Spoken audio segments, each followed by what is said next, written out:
The other thing that I think is super interesting these days is small. I've spent my whole life doing gigantic things, and we always felt like, and our company, we've got this lovely company here in Glendale with 15 amazing creative people and producers, and we can take on gigantic projects, huge, mega, spectacular projects with a fairly small group. But we always sort of say that, it takes 100 acres and $1 billion to do what we do. But that's not true anymore. I think something has changed. I think that, over the last 30, 40 years, technology has liberated every form of entertainment. That is Adam Bezark, president and creative director of the Bezark Company, who's here to talk about so many cool attractions from Disney, Universal, and a lot more. You're listening to the Tomorrow Society Podcast.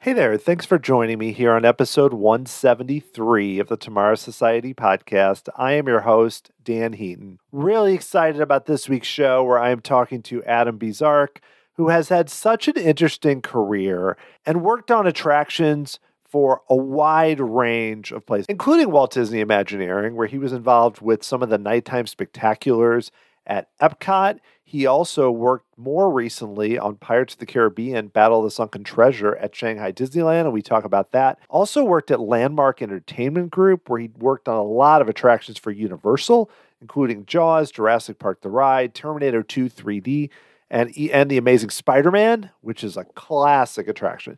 But beyond Disney and Universal, what I find so interesting about what Adam and his company have done is they've also worked with clients like Kennedy Space Center or Independence Hall in Philadelphia, so many other entities. And it's just a good reminder that, like we talk about on this episode, there are the big players, Universal and Disney and others.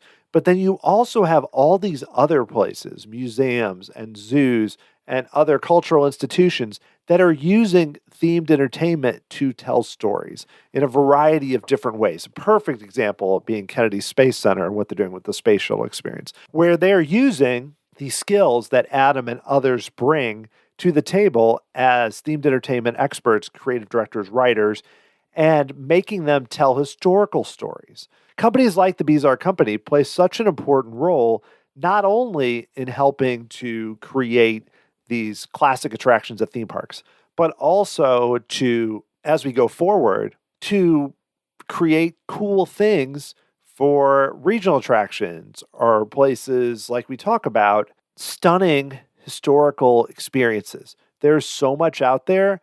And I think as we go forward, Adam has a really interesting perspective as someone that's worked in a wide range of areas of the industry about where we're heading, including, like he talked in the intro clip, towards a smaller approach and possibly immersive entertainment and other things that we may be considering more as you want to have this type of experience, but you can't go to Walt Disney World or Universal all the time. You have to do other things and have different kinds of experiences. And I think that Adam digs into a lot of that during our interview, and really happy we got the chance to talk about his career. And we only scratched the surface, so hopefully we're able to talk more in the future about everything he's done and also his perspective on the industry as someone who's just been closely involved for such a long time. So let's get right to it. Here is Adam Bezark.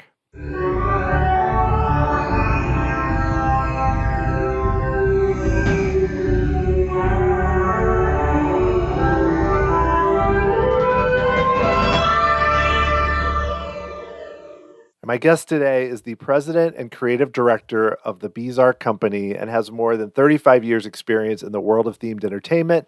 Past projects included Terminator 2 3D, Jurassic Park The Ride, also has done work at Shanghai Disneyland, was involved with the original Illuminations for Disney. So much more. It is Adam Bezark. Adam, thanks so much for talking with me here on the podcast. Oh, dude, thanks for having me. This is amazing. I love what you're doing, and it's really fun talking to you. Oh, definitely. I mean, there's so much to cover from what you've worked on more recently and even from the past. But I would love to know for sure, because you started out at a time when education and themed entertainment was very different and there wasn't much there. So, what got you interested in actually working in the world of themed entertainment as you were kind of growing up? First of all, you're right. It has changed a lot, and I think like a lot of people in our business, it was a trip to Disneyland that sort of knocked me out. I was a weird, nerdy little kid, like a lot of us are, and I was always, when I was a kid, doing shows in the backyard, making movies with the Super 8 cameras, and making puppet shows and doing magic shows for the local kids, and just kind of anything that anybody would let me do, I would do. And then one year, my parents took me to Disneyland, and I thought it was amazing. And I had a weird sense of like self showmanship that I wanted to save something that looked cool for the end. So I waited to go on the Haunted Mansion until the very last thing. And we went through the Haunted Mansion, and my little brain just blew up because everything that I loved was in that one building. It was magic and special effects and puppetry and design and things I didn't even know I loved, like architecture and design and scenic and graphics and lighting. And all these things were sort of just exploding inside of me. And I was so excited by it. I immediately got off the ride and ran back around to the gate to try and ride it again, but I had left it to the end. So Disneyland was closed and I couldn't go on it again. And so it was the perfect setup for like a 13-year-old kid to get an obsession, because I was fascinated by this ride. I knew what I had seen was beyond what I could explain with my limited knowledge of magic and special effects and stuff, but I couldn't go look at it again. And we had to go back home to Chicago where I grew up, so I couldn't come back the next day. And it was like 4 years before I could come back. And I just developed this, must have been completely irritating obsession that any of my friends, family, relatives, teachers would roll their eyes, because there was no conversation you could have that I couldn't steer around within about 30 seconds to the Haunted Mansion and the special effects in it. And had you seen it? And did you know how that crystal ball effect was done? Because I thought I had an idea how it might have been done. And I was insufferable. And it wasn't until, and that was like in junior high. And then as I got into high school and they started talking about careers, it didn't even occur to me that was a thing I could do, until one day my dad said, well, if you like that stupid Disneyland thing so much, why don't you just go do that? And I said, really? I could do that? And I became obsessed with trying to figure out how to become an Imagineer. I knew they existed, but I didn't know how to become one. And I wrote to them and I would ask them, like, how do you become an Imagineer? And they would write back and say really annoying things like, there is no way to become an Imagineer. You just have to, like, they would say, like, well, young man, just follow your dreams. And if you have what it takes, then someday you could be an Imagineer too. And I'd think, shut up, just tell me how to be one of what you do. But there weren't any college programs that taught theme design. It wasn't even a thing. There was only one company in the world that did it at the time, and that was Disney. And it was just a few group of folks that Walt had picked from the studio and the animation crowd and other studios and Navy admirals and stuff like that. He found to build this stuff. And there was no answer to that question. So I wound up just beating my head against a wall until eventually I found out that USC had this sort of create your own major interdisciplinary degree program. And they let me, I was a great curiosity to them, and they let me put together bits and pieces of architecture, theater, cinema, graphic design, urban planning, anything I could get my hands on. Plus, I managed to wangle some internships down at Disneyland, where I'd go down every week and follow different people around for the day and see what they did. And eventually they let me help on some of the shows and things. And eventually I got to pitch some projects and eventually got to do work for them. But they never hired me. They did, for the longest time, they wouldn't hire me as an Imagineer because they didn't know what to do with me. So I was always sort of a freelancer, a consultant, and was sort of an early contractor for them. And a lot of the stuff that I did was as an independent rather than as an in-house person. That's interesting because, like you said, it's still, I mean, it wasn't the Wild West, but it was very different than now, where you have these programs from certain colleges and even different companies that, because a lot of the parks, even the biggest parks, are farming things out to various companies like yours, Right. and, Think Well and BRC and so many others. So, I mean, when you're trying to get involved, you ultimately then you started your own company, but then I believe you also joined Landmark Entertainment Group around that similar time, late 80s, early 90s. So how did you kind of carve out your role at that time to where you could do this full time versus, projects here and there? It never occurred to me to do anything else. I had no other interest. So it was all I could do.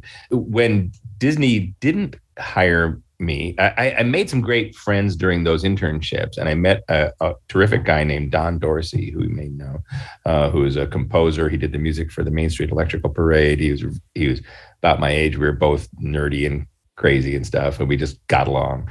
And so we stayed in touch. And after I graduated and Disney didn't hire me, I went and worked as a tour guide at Universal Studios. I was doing tram tours, and they let me work on some of the projects there. And literally, like at Universal, they didn't care back then, but I would just sort of help with whatever they wanted me to help with between tram tours. And then Don and I started pitching ideas to anybody that would listen to us. So we just sort of went around to different parks and other places to try and get attention. And then we heard about Epcot opening, and we saw that there was a great, this amazing big lagoon in the middle of Epcot. And we said, oh, that lagoon should have a show in it. Let's design a water show to go in that lagoon. And we put together this massive presentation that would have put World of Color or anything like it to shame these days. It would have been a $30 trillion show. And we pitched it to the very patient head of entertainment at the time, who sat very nicely and listened. He said, that's great, fellas. We're doing one. We already have a lagoon show. And they actually called us back and said, well, okay, we're not going to let you do that crazy thing you pitched, but you can do some tweaks to this show. And we got to work on fixing up the show. And over several years, we grew it and grew it and grew it until it eventually became the Illumination show. And it was really fun doing that with Don, and we would do crazy stuff together. And then Don went on to do the Reflections of Earth show that ran for a long time too. So there's a great legacy there. There's still pieces even today in Harmonious of little bits and pieces of our show are still out there on that lagoon. And it got us started. So it was a place to begin. Yeah, I love that. I mean, when I was younger, seeing that original Illumination show, because it was the first one that actually used the countries very well and had kind of their own, each country had their own theme, which I know they really never did to that level again, even with Reflections of Earth. Illuminations. It was a good name, wasn't it? Before that, it was like there was some lasers and some fireworks, and you're like, oh, and classical music. So this was like another level. So nothing against those early shows, but it was... No, we worked on those too. That was us too. All those lasers, like we put in the lasers. I was climbing around on top of the Mexico Pavilion and in the American Adventure, and we put in the searchlights over the thing. And the original searchlights were supposed to be automated, but they weren't ready in time. So we had, for one summer, we had what we called the Pitchell people, who were people came from other shifts around the park and came at night to manually operate searchlights and point them over the skies. And we rehearsed them for weeks so they would know which way to point with beat of the music, so that you'd have apparently automated stuff. It was pretty primitive in those days. And it got more sophisticated with each generation. We did, 4 or 5 different versions of it over time till it finally hit its stride. I mean, I don't think with Harmonious, they're still hand moving those big arms and everything. No. I think there's a little guy inside who's like cranking it. I like that idea, though. But so you went on to Landmark Entertainment Group, where you worked on several large attractions for Universal, including one that I find especially interesting, which is Terminator 2 3D, just because I know they've recently in Florida replaced it with the Bourne Stuntacular, which I've heard is even more kind of mind-boggling with a similar kind of approach. But at the time... just seemed, the technology was crazy for the time. So, I mean, I'd love to hear a little bit about joining Landmark, but especially that show. Well, that was great. Well, Landmark was an amazing company at the time because they were getting a lot of work from Universal as well as other places. And it was a very sort of wild and woolly time. Again, in the industry, it was the beginning of the independent in theme park design business. There were a few companies just getting into the business who were all Disney alumni. What happened was Disney sort of created their Tokyo Disneyland or Disneyland Paris. Each time they would build a new park, they would hire thousands of people and expand the size of Disney Imagineering. And then it was over, they'd say, "Okay, thanks everybody, bye," and lay off 9/10 of those people and send them packing. And some of those people would leave the industry, but some of them would start their own companies. And that's how this ecosystem of design began, that among other places helped Universal turn into the place it became, because a lot of those talents would go and create amazing stuff for Universal, but also started changing the museum business, the retail business, because we were all just looking for work wherever we could find it. And Landmark was one of those pioneering companies that was never particularly well run as a business, but it was a really fun place to work, because they would get these crazy jobs, and we were all young and none of us knew what we were doing, but they would just let us run with stuff. And so I was super excited about these things. And I had already done a Ghostbusters show and the Jaws ride. And then Terminator came along. They said, hey, Universal said, "We think we can get the rights to the Terminator movies. And we have this theater." It was actually in Hollywood. That was the old Screen Test Theater. And they said, "We think could you do a Terminator stunt show in the old Screen Test Theater?" And I got that assignment. And I thought, what? How are you supposed to do that? Because if you think about it, Terminator movies, in addition to having great, sort of action, they're also inherently road movies. Every Terminator movie is a chase across great vast swaths of land, whether future or present. And it's about dramatic car chases and explosions and stuff like that. And how are you supposed to do that inside an indoor stunt theater? But at the same time, I thought, there's 3D was just taking off, and 3D special effects hadn't even happened yet. It was all just what you could do in the camera. But I thought digital effects were just starting to happen. And I thought, well, what if you could take these digital effects that were being pioneered by Jim Cameron in T2 in the movies and generate them in 3D? That would be interesting. What if you could do the road trip elements in the movie, but then when you wanted to have a stunt show, you could actually have things come out of the screen and into the theater? And there were a few precedents for this in like weird European theater cinema of the 1960s. There was this guy, Joseph Svoboda, who did the Laterna Magica in Prague, where he had a slotted screen and people would jump in and out of his movie screen in a very primitive way and sort of jump in and out of movies. And I thought, what if you could do like a high-tech version of that and then you could do the morphing on screen and all the special effects on screen, but then you could pop into the theater and have live theater and go back in. So we pitched that to Universal, and they said, okay. No, they were excited by it. And they said, well, but you'll never get, Arnold Schwarzenegger to be in it. So maybe you should just like shoot up his face so you can't recognize him and it won't be Terminator. But when we pitched it to Jim Cameron, he totally got it. And he like lit up and said, "This is great. You understand the brand. You understand what it is." It's sort of, the high point of your life when the owner of an IP blesses you and says, "Oh, you get it. You actually are doing it right. And this is cool. And this is something that he wanted to be involved in and be part of it." And he said, I can get you Arnold, and we'll get the cast. If we're going to get the cast, let's get the cast. So it became, sort of an epic thing to have the full cast of a movie. I don't think that had been done before that. Maybe, to get a megastar. Captain EO had Michael Jackson in it, but it wasn't based on anything. This was the first time a real movie had sort of taken that great leap forward, and it made a huge difference, right, to do that. Yeah, I mean, it's one of those too where I think because and also people will love T2 so much, and this was kind of an interesting thing where it wasn't a book report. It was a continuation, kind of. It was like an offshoot, almost like a sequel, which I don't know. I think at the time was still fairly rare. I mean, I'm not saying it would never happen. I mean, you had things like your Honey, I Shrunk the Audience or something, which was kind of like that. But this is on another scale. And because people like T2 so much, I mean, I suspect that played a big role in the popularity. Yeah. And I think that also helped sort of set a precedent. Like I had worked earlier on the the Ghostbusters show, and that the first version of that show, which I was not involved in, was more or less a recreation of the last scene of the movie with sort of lines and dialogue and action from the movie and the Stay Puft Marshmallow Man. And it never quite clicked because you'd already seen the movie and you'd seen Dan Aykroyd and Bill Murray doing the movie, and now you were seeing some Florida actors lip syncing to some voices that weren't Dan Aykroyd and Bill Murray. It just never clicked. And so as we were playing with it, we said, well, what if it wasn't that? What if it was a sequel? What if it's a new story in the world of the movie and you get to see your favorite stuff? So we came up with this goofy idea of it being the Ghostbusters have fallen on hard times and they're trying to sell Ghostbuster franchises in your hometown. And the local fraud guy comes and tries to shut them down. And then, ghosts get out. And so you get to see all your favorite Ghostbustery things, but with a different setup, but with the same flavor of humor. And so this T2 was taking that to the next level. And again, Cameron got it immediately and he said, I love this. This is the next Terminator movie won't be in theaters. It'll be at Universal. It'll be a legit sequel, but we designed it to be a non-invasive sequel.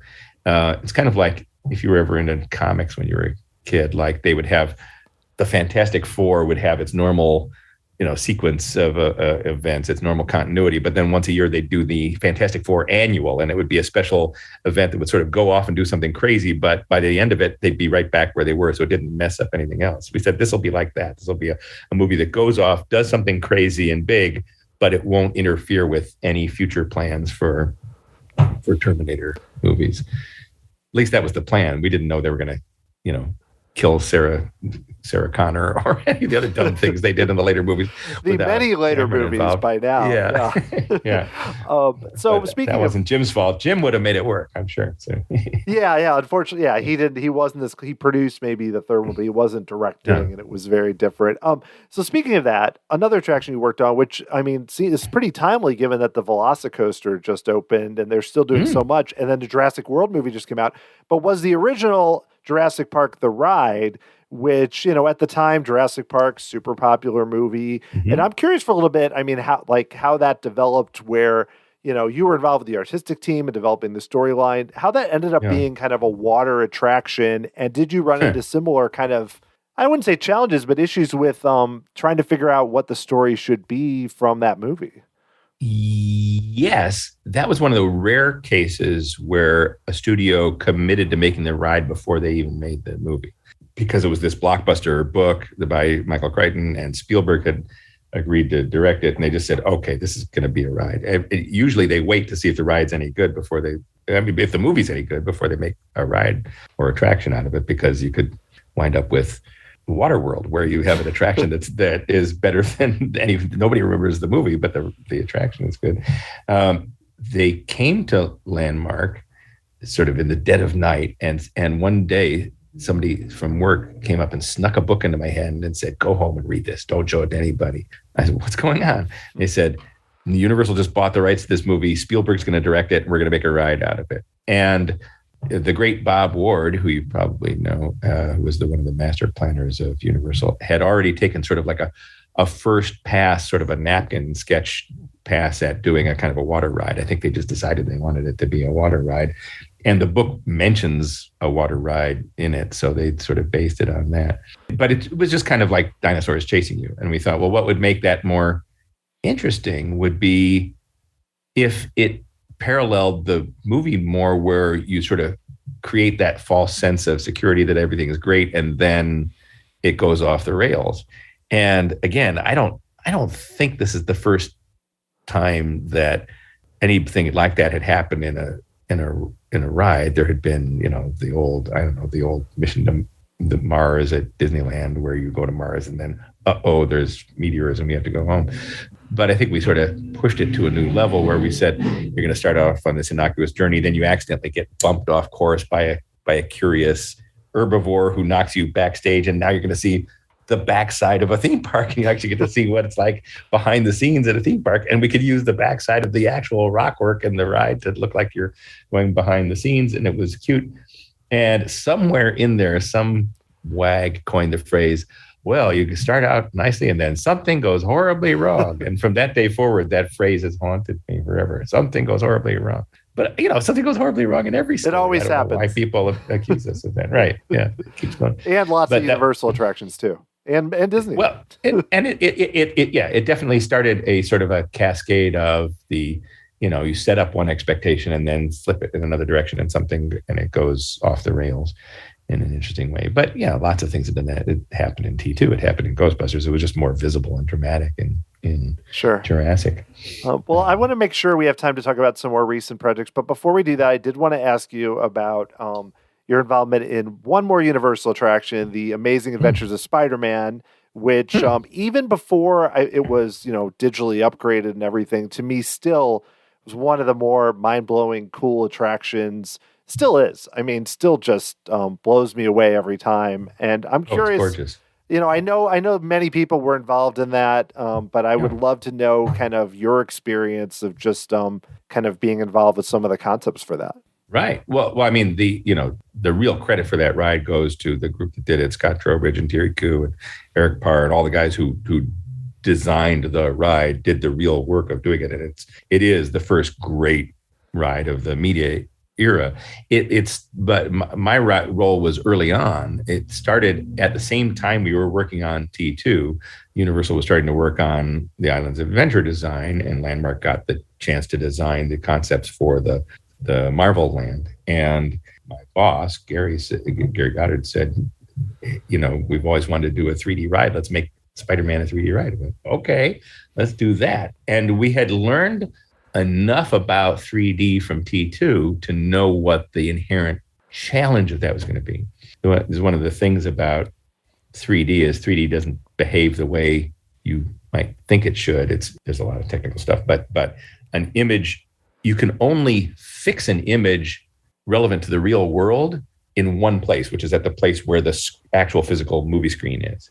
If something appears to be in front of the screen or in back of the screen, its position will be relative to where the audience is sitting. So if I'm sitting on the left side of the screen and a finger is pointing out at me, that finger is going to point right at me. If I'm on the right side of the screen and the finger is pointing out at me, the finger will be pointing right at me. And if I move, that finger will appear to track with me from left to right. And so it would be really hard to line up movie characters in the film with scenery from sets. There was no real way to do that, and we couldn't figure out how to do that. So our solution in the first pass was to not have a connection between the set and the characters. The characters would just all have to be leaping around in the sky and not touching anything, which was very frustrating, and we didn't know quite how to solve that. But we developed the basic story for what became the ride. It was Spider-Man versus a group of enemies. My theory was Spider-Man is one of those characters. Batman has one enemy, the Joker, who everybody knows, and a bunch of minor enemies. Spider-Man doesn't have one enemy. He has got a whole city full of enemies. So he should fight a lot of people and try to keep up with them. And so there was this group called the Sinister Six that we pulled up from the archives and said, well, let's have them fight those guys, and maybe they can do something like have a big fight and wind up fighting at the Statue of Liberty for a big finale and stuff like that. So that basic structure became the structure of the ride, but the real nut to crack was that whole connection between the film and the scenery.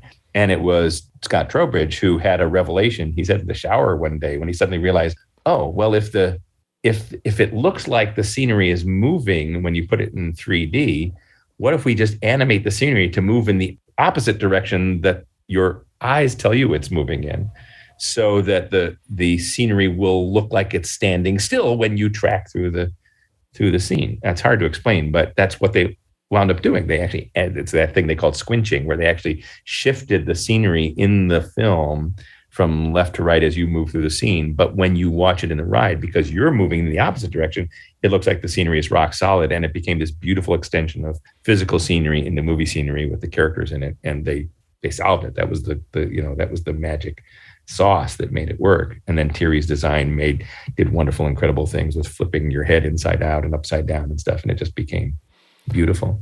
Yeah, it's one of those where, like I said, my brain, what you described makes sense logically, but when you're on the ride, your brain, you kind of look around, you're like, okay, I know there are physical sets here. I know that there's other things. It's not like a Star Tours where you're like, okay, I know what's happening. I'm in the simulator. There's a screen. This is kind of one of those and I know they did it again with Transformers, but it's one of those where it's like, wait, okay, we're dropping, It's but better we're in not. Spider-Man. We're not. Right. Spider-Man's better. It's nothing against Transformers, but especially when you drop and you're like, I can't convince my brain I'm not falling right now. It's like it's a real mind bender, but I think that's a testament to how like this, like you said, the problem that was solved that is so hard to solve, I guess. It is. It's kind of it's very hard to explain without my waving my hands or drawing you a picture. It's kind of like trying to explain Pepper's Ghost to somebody if they haven't seen it, or if you don't have a window or a piece of glass to play with. But it made a huge difference.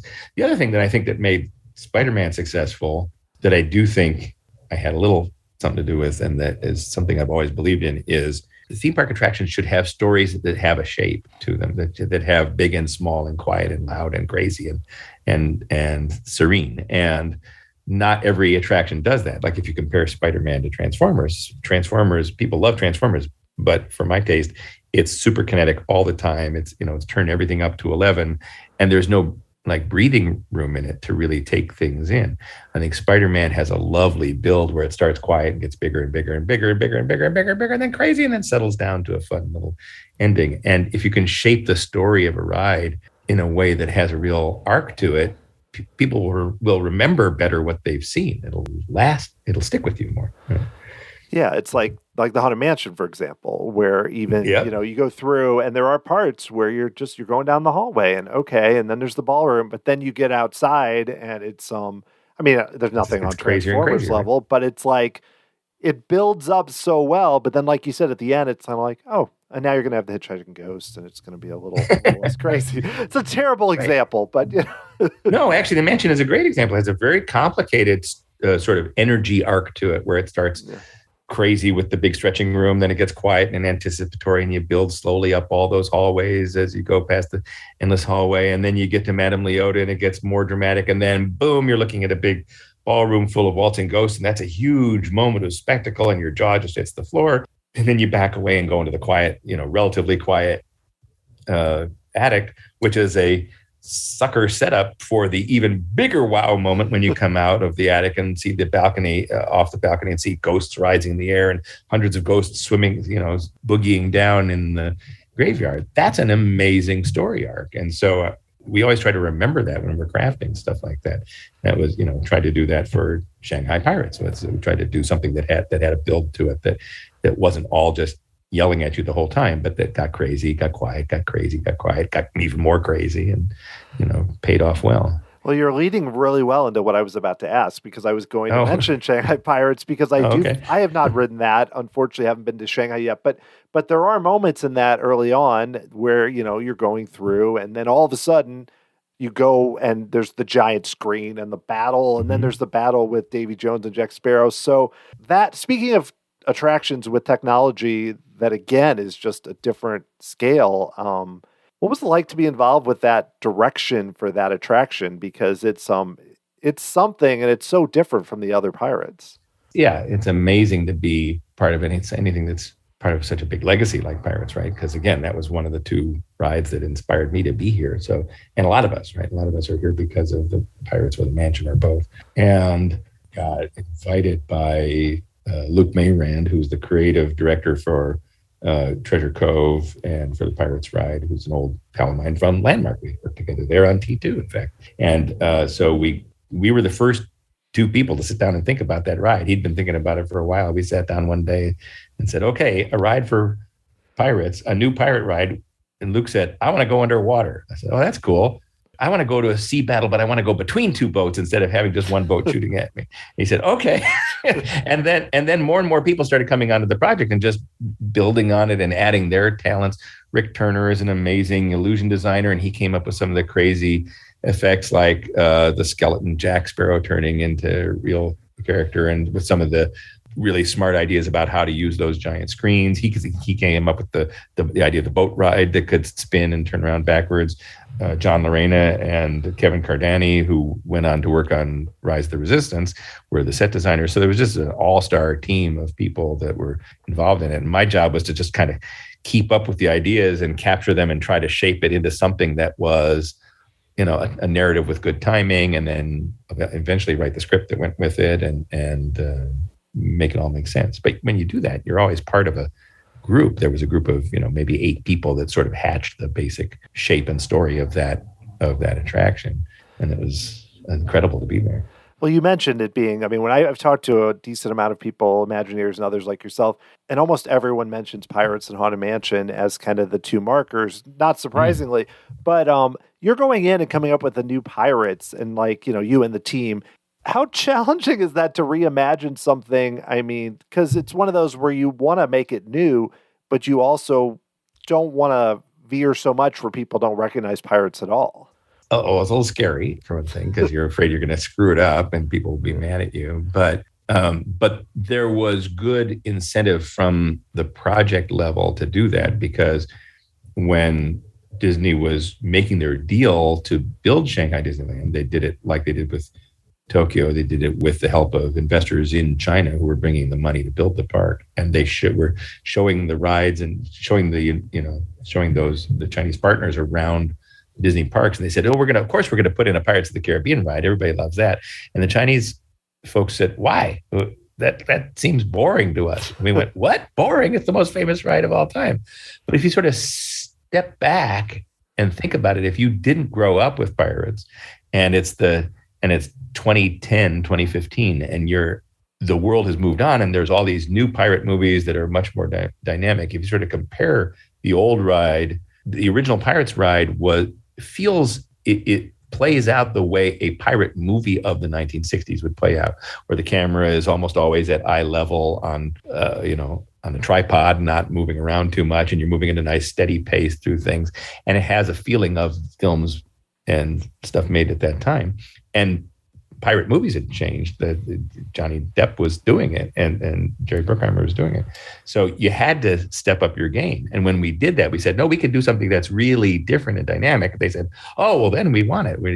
They'd be happy to do it. So they wouldn't have let us do the original one. I know we've talked a lot about attractions at Universal and Disney based on films and everything else, but I did want to mention, just because I know there are a lot of projects you do at the Bezark Company that are very different. And one of them is the Space Shuttle Atlantis exhibit, just connecting that to history and to, especially with the shuttle and everything.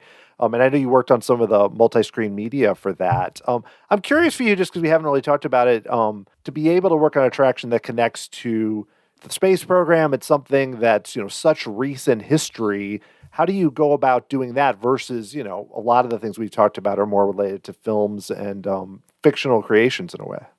Right. That's the big difference, is when you shift from the world of fiction to the world of nonfiction, the storytelling techniques don't change. The design doesn't change. Your sense of showmanship doesn't change, but your obligation to research and history and authenticity changes. You have to make sure you get the story right, and you have to do justice to stories sometimes that are very important to history.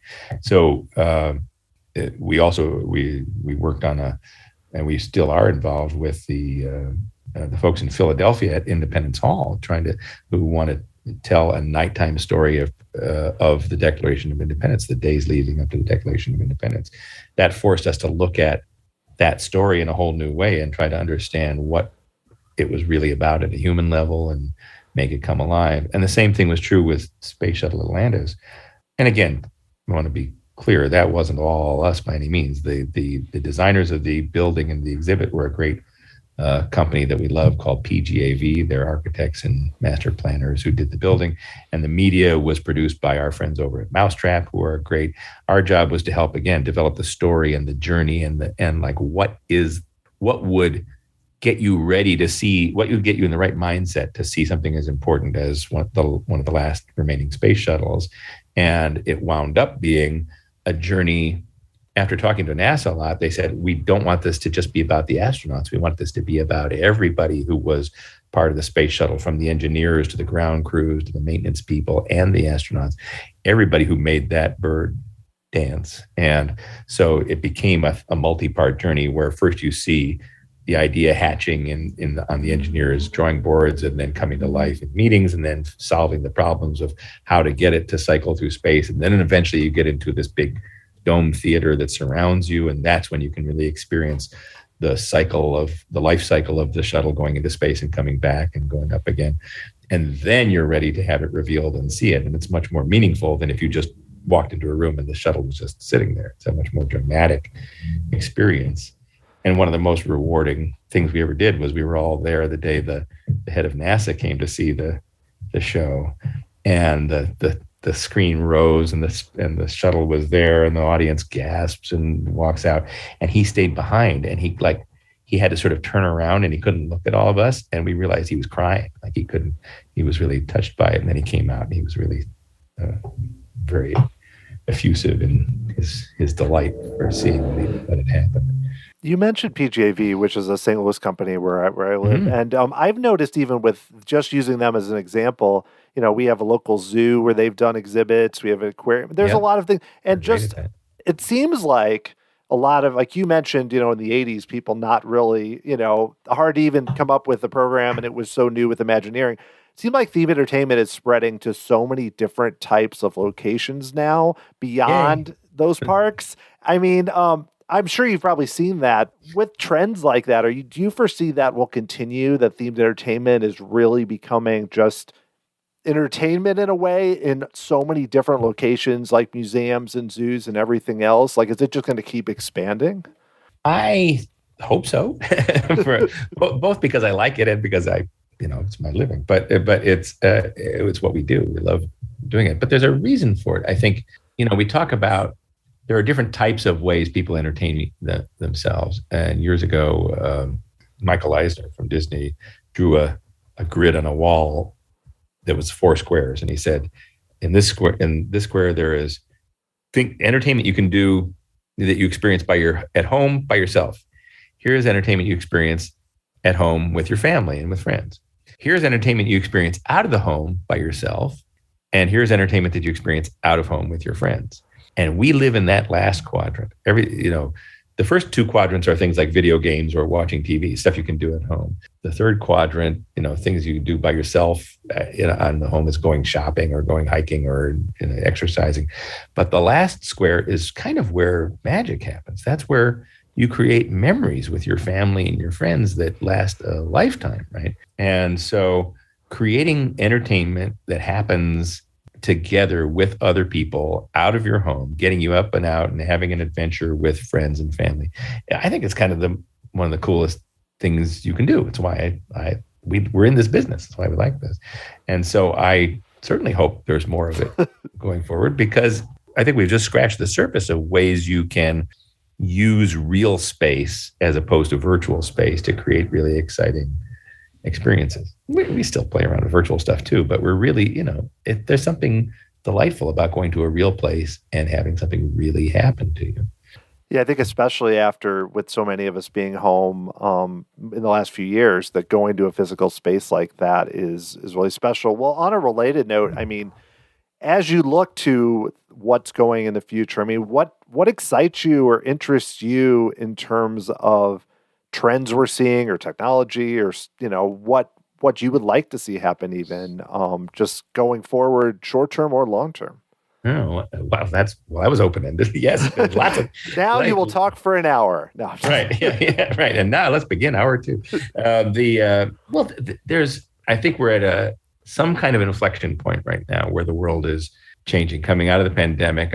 I think it's sort of anybody's guess where everybody's taste is going, but we have some instincts about things that we're seeing happening that are cool. I've always been interested in the combination of theme park type techniques that are used in rides combined with the magic of live performance and bringing the human performances together. So if you've ever seen a show like Sleep No More in New York, that's the big immersive theater experience where you walk around a giant warehouse filled with 100 different rooms, and you're seeing the story of Macbeth played out in a 1940s Alfred Hitchcock hotel, but with dance and nudity and all kinds of amazing things happening going on around you. It's very artistic, but it's also kind of like a Disney attraction. That really fired us up, and I think there's a lot to explore in that area of mixing spaces and people and performance. That's kind of what the Galactic Star Cruiser is, right? In fact, Sleep No More people were involved in that show, along with a bunch of wonderful Imagineers.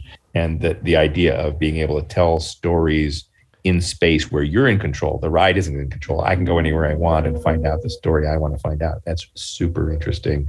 And that's driving a lot of what we're doing with some very big companies. This is where we start getting into NDA territory, so we can't really talk about it. But there's some, we and some other very big companies are playing together in some really interesting ways with that stuff.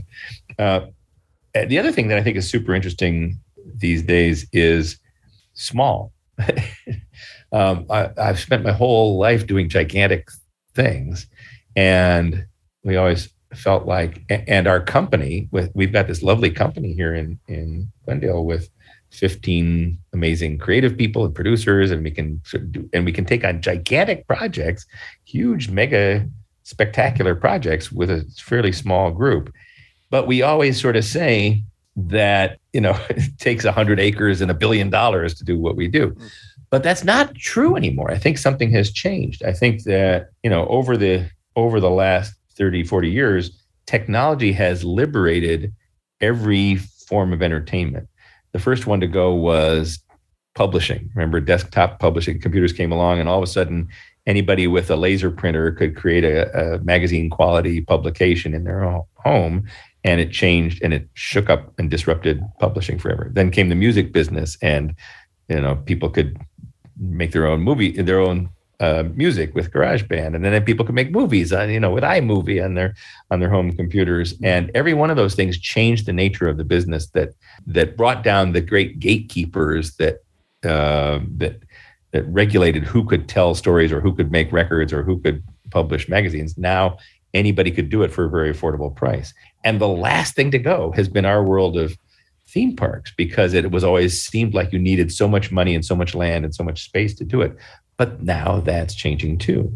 And if you see things like Meow Wolf, the guys out of New Mexico creating this amazing world to explore with just they got an old bowling alley and a couple of dollars from George R.R. Martin, and they just made art, and you could go in it and live in it and be amazed by it. Or something even smaller like the Lost Spirits Distillery that's started off near me in downtown LA, but is now in Las Vegas. And it's an amazing trip through a distillery where you can sample spirits, but also in it with themed environments, entertainment, and even a little boat ride. It's incredible in a relatively small space. Or something even smaller than that, like there's a show called The Nest here in Los Angeles that was actually created by, you've heard about it, that was created by two young Imagineers who were just messing around in their garage, and they created this beautiful experience for one or two people to have, where you go through a storage unit that was supposedly left to you by a distant relative, and you go through it and you find out the story of this woman's life over the course of an hour. And it's beautiful, and it's moving, and it's artistic, and it cost nothing to build and took up no space at all, but it's a beautiful, pure, powerful piece of entertainment. And so now that has taught us that there's an opportunity for folks like us to take the tools we know from creating these gigantic things and create smaller things that can happen not in giant theme parks, but in small retail spaces, malls, downtown areas, in people's backyards, wherever it wants to happen. And so we as a company are looking at being able to create things that we can design and even own ourselves, which had never occurred to us that we could do. And when that happens, the sky's the limit, because now there's nobody to tell you that you're off brand. You can just create anything you want that is your piece of art and go wherever you like. So we will always be doing the big spectacular stuff, because we love that for the big folks like Disney and Universal and in China and stuff. But we're also increasingly interested in finding ways to create these smaller things just for our joy, and to own something that we make ourselves and that we can just put out in the world and see how people like it. So that's going to be fun. Well, Adam, that was great. I'm really excited after hearing that for so many things.